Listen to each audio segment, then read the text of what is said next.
This is a good venue for talking a little bit about the geology of Trinidad. The Northern Range Mountains are the product of the collision of two tectonic plates, one of which rode under the other and lifted the mountain range. Apparently, they're relatively young.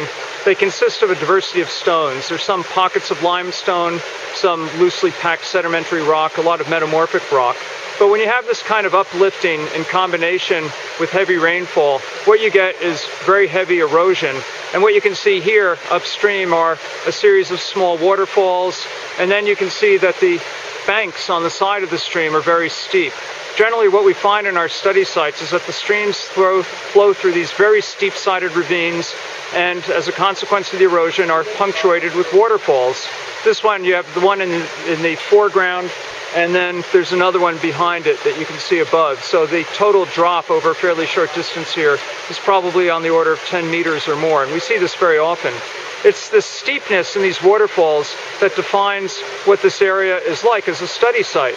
The waterfalls are very frequently the barriers to the upstream dispersal of fish, and it's what creates these discrete communities. You have one type of community underneath the waterfall and a different type of community above the waterfall. So you can look at guppies in different contexts, guppies that live with predators below the waterfall versus without the predators above the fall, and yet the environment is very much the same. The only difference between them is the presence or absence of the predators as created by the barrier waterfalls.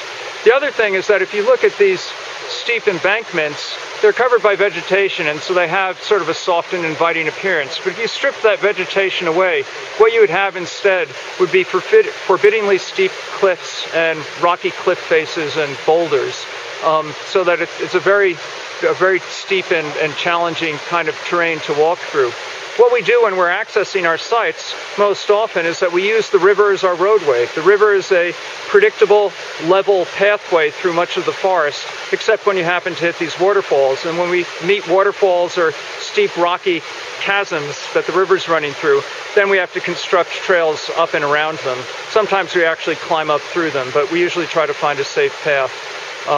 But the interesting thing is that the river, more often than not, is our pathway to our study sites.